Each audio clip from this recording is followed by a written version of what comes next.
Selamat pagi saudara-saudara yang terkasih di dalam Tuhan Yesus Kristus. Kita akan bersama-sama merenungkan firman Tuhan di ibadah minggu pagi ini 15 Agustus 2021. Tema besar gereja kita saat ini adalah orang yang berbahagia. Minggu pagi ini kita masuk ke dalam bagian yang kedua dari tema gereja kita yang diambil di dalam Matius pasal 5 ayat yang keempat yang tertulis demikian. Berbahagialah orang yang berduka cita karena mereka akan dihibur. Khotbah minggu pagi ini saya berikan judul Orang Berduka Cita yang Berbahagia. Kembali kita mengingat khotbah kita minggu lalu tentang apa itu berbahagia. Berbahagia adalah keadaan atau perasaan senang dan tentram, bebas dari segala yang menyusahkan.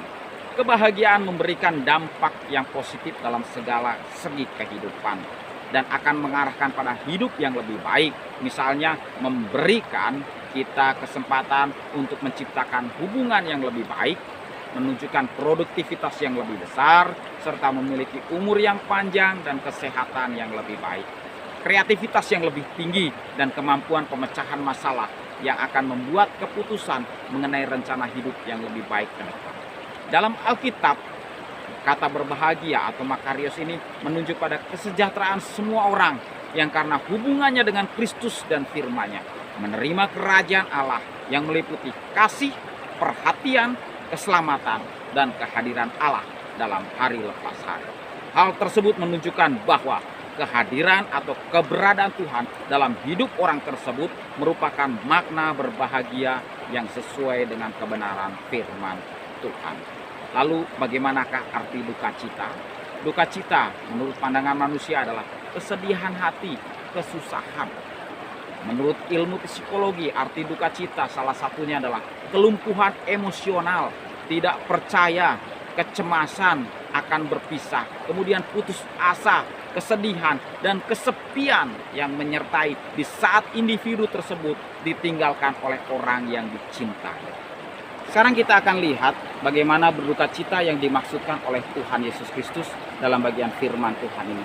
Berduka cita di hadapan Tuhan berarti kita merasa sedih atas kelemahan kita sendiri yang tidak mampu memenuhi standar kebenaran Tuhan dan kuasa kerajaannya.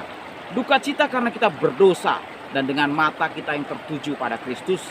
Di dalam kitab Zakaria pasal 12 ayat 10 dinyatakan demikian. Aku akan mencurahkan roh pengasihan dan roh permohonan atas keluarga Daud dan penduduk Yerusalem. Dan mereka akan memandang dia yang telah mereka tikam dan akan meratapi dia seperti orang meratapi anak tunggal. Dan akan menangisi dia dengan pedih seperti orang menangisi anak sulung. Hal ini berarti juga bahwa kesedihan terhadap hal-hal yang menyedihkan Tuhan juga. Sedih atas dosa, kebejatan, kekejaman yang tampak di dunia ini. Dalam Kisah Para Rasul pasal 20 ayat 19, Rasul Paulus menyatakan demikian. Dengan segala rendah hati aku melayani Tuhan. Dalam pelayanan itu aku mencucurkan air mata dan banyak mengalami pencobaan dari pihak Yahudi yang mau membunuh aku. Demikianlah Rasul Paulus mengalami duka cita di dalam pelayanannya bagi Tuhan Yesus Kristus. Namun bersyukurlah karena kita akan dihiburkan. Dan penghiburan sejati hanya ada di dalam Tuhan Yesus Kristus, di dalam hidup kita. Mari perhatikan bagian firman Tuhan di dalam Mazmur pasal 126 ayat 5-6. Orang yang menabur dengan mencucurkan air mata akan menuai dengan bersorak-sorak. Orang yang berjalan maju dengan menangis sambil menabur benih pasti akan pulang dengan sorak-sorai sambil membawa berkas-berkasnya. Demikian pula di dalam Yesaya pasal 66 ayat 10. Bersukacitalah bersama-sama Yerusalem dan bersorak-soraklah karenanya. Hai semua orang yang mencintainya, bergiranglah bersama-sama dia segirang-girangnya.